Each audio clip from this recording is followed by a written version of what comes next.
আজকের এপিসোড শুরু করার আগে কিছু কথা বলে নেওয়া দরকার। এর পরের এপিসোড 54 থেকে 56 এপিসোডগুলো হলো ফিলার্স, তো এই এপিসোডগুলো না দেখলেও হবে। তো পরের ভিডিওতে সরাসরি এপিসোড নাম্বার 61 এক্সপ্লেন করে দিব। আর তোমাদের যদি এই ফিলার্স এপিসোডগুলো দেখতে ইচ্ছে করে তো কমেন্ট করে জানাও, আমি এক্সপ্লেন ভিডিও বানিয়ে দিব। তো চলো আর দেরি না করে শুরু করা যাক। আজ আমরা দেখব ওয়ান পিসের এপিসোড 53। Let's begin.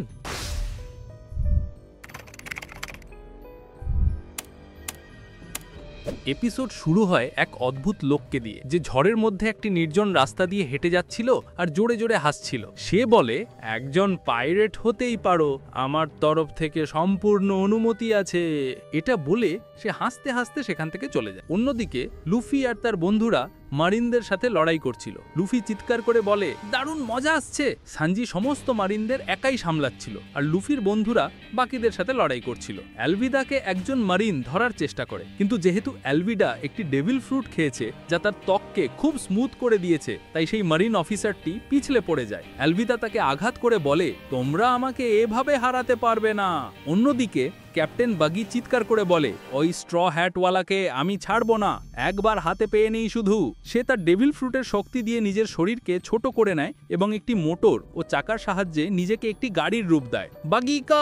বাগি কার এবং ইঞ্জিন স্টার্ট করে লুফির দিকে এগোতে থাকে। অ্যালভিদাও তার ক্রু মেম্বারদের স্লোপ আনতে বলে এবং নিজের ডেভিল ফ্রুটের ক্ষমতার সাহায্যে মাটির ওপর দিয়ে দ্রুত গতিতে পিছলে লুফিদের দিকে এগোতে থাকে। কিন্তু হঠাৎ করেই তারা দুজনেই ঘন ধোঁয়ার মধ্যে আটকে যায়। এই ধোঁয়া আর কিছুই নয়, এটি ছিল ক্যাপ্টেন স্মোকারের ডেভিল ফ্রুটের শক্তি। স্মোকার বলে, আমি একজন পাইরেটকে নিয়ে বিরক্ত ছিলাম, এখানে তো আর একজন চলে এলো, তোমাদের সহজে যেতে দেব না। স্মোকারের নির্দেশে মারিনরা একটি জাল ফেলে দেয় যাতে বাগি এবং অ্যালভিদা আটকে যায়। স্মোকার জানায় যে এই জালের নাম সি স্টোন নেট, যা বিশেষভাবে ডেভিল ফ্রুট ইউজারদের ধরার জন্যই তৈরি করা হয়েছে। এরপর স্মোকার তার বাইক নিয়ে লুফিকে ধরার জন্য বেরিয়ে পড়ে। অন্যদিকে গোয়িংমেরিতে থাকা নামি এবং উসপের ওপর মৌজি আর তার সিংহ রিচি হামলা করে দেয়। উসপ তার প্রজেক্টাইল অ্যাটাক করার চেষ্টা করে, কিন্তু বৃষ্টির কারণে তার অ্যাটাক কাজ করে না। রিচি সেই প্রজেক্টাইলটি খেয়ে নেয় আর নামি ও উসপ জাহাজের দিকে দৌড়াতে থাকে, কিন্তু মৌজি তাদের পথ আটকে দাঁড়ায়। এদিকে লুফি আর সানজি দৌড়ে পালাচ্ছিল, কিন্তু তাদের সামনে এসে দাঁড়ায় ক্যাপ্টেন স্মোকার। স্মোকার বলে, মাঙ্কিটি লুফি, আমি তোমাকে এখান থেকে যেতে দেব না। লুফি বলে, ঠিক আছে, আমি তোমাকে হারানোর জন্য প্রস্তুত। সানজি তাকে আটকানোর চেষ্টা করে, কিন্তু লুফি শোনার পাত্র নয়। ঠিক তখনই তাদের সামনে এসে একটি মেয়ে দাঁড়ায় এবং জোরোকে বলে, তুমি আমাকে মিথ্যে বলেছ।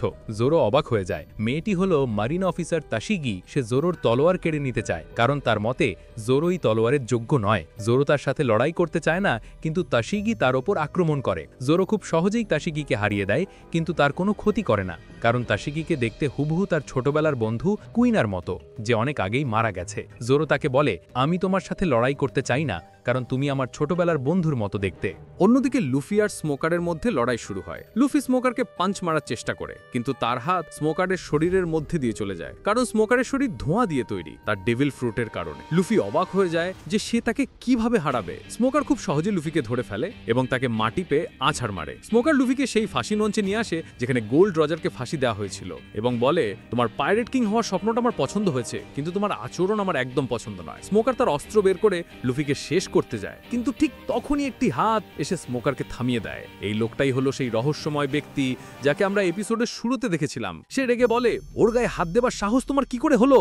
লুফি অবাক হয়ে দেখে যে কে তাকে বাঁচাতে এসেছে। লোকটি হাসতে হাসতে বলে, এবারে ঝড়ে সর্বনাশ নামবে। আর এই কথা বলার পরেই আকাশ কালো মেঘে ঢেকে যায় এবং ভয়ঙ্কর ঝড় শুরু হয়। এই ঝড়ের দাপটে লুফি, জোরো, সানজি, উসপ সমুদ্রের ধারে এসে পড়ে। নামি জাহাজ থেকে তাতে তাড়াতাড়ি আসতে বলে। লুফি তার গমুগমুনো ক্ষমতা ব্যবহার করে এক ঝটকায় সবাইকে উড়িয়ে গোয়িংমেরিতে নিয়ে আসে। সবাই জাহাজে পৌঁছানোর পর নামি বলে, ভালো হয়েছে তোমরা সবাই একবারে চলে এসেছো।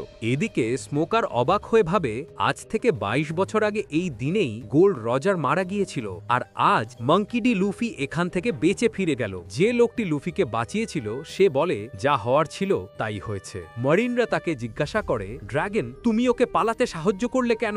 জানা যায় যে লোকটির নাম ড্রাগন। ড্রাগন বলে, কারণ ওকে গ্র্যান্ড লাইনে যেতেই হতো, আর তোমরা তোমরা ওর পথে বাধা দিচ্ছিলে। স্মোকার রেগে গিয়ে বলে, আমি ওই স্ট্র হ্যাটকে ধরে ছাড়বো, আমিও গ্র্যান্ড লাইনে যাব। তাসিগিও বলে যে সে জোরোর থেকে প্রতিশোধ নিতে চায় আর সেও যাবে। অন্যদিকে গোয়িং ম্যারিতে বসে উসাপ সামনে একটি বাতিঘর দেখতে পায়। লুফি বলে, ওই লাইট হাউসটাই আমাদের গ্র্যান্ড লাইনের রাস্তা দেখাবে। অবশেষে তারা গ্র্যান্ড লাইনের প্রবেশ পথে পৌঁছে যায়। স্যানজি একটি ব্যারেলের উপর পা রেখে বলে, আমি অল ব্লু খুঁজে বের করার জন্য গ্র্যান্ড লাইনে যাচ্ছি। জোরো বলে, ওয়ার্ল্ডস গ্রেটেস্ট সোর্সম্যান হওয়ার জন্য আমি গ্র্যান্ড লাইনে যাচ্ছি। নামি বলে, পুরো পৃথিবীর ম্যাপ তৈরি করার জন্য আমি গ্র্যান্ড লাইনে যাচ্ছি। উসব ভয়ে ভয়ে বলে, সমুদ্রের একজন সাহসী যোদ্ধা হওয়ার জন্য আমি গ্র্যান্ড লাইনে যাচ্ছি। এবং সবশেষে লুফি ব্যারেলের উপর পা রেখে চিৎকার করে বলে, পাইরেট কিং হওয়ার জন্য আমি গ্র্যান্ড লাইনে যাচ্ছি। সবাই একসাথে চিৎকার করে বলে, চলো গ্র্যান্ড লাইনের দিকে। আর এভাবেই লুফি আর তার ক্রু তাদের স্বপ্নের পথে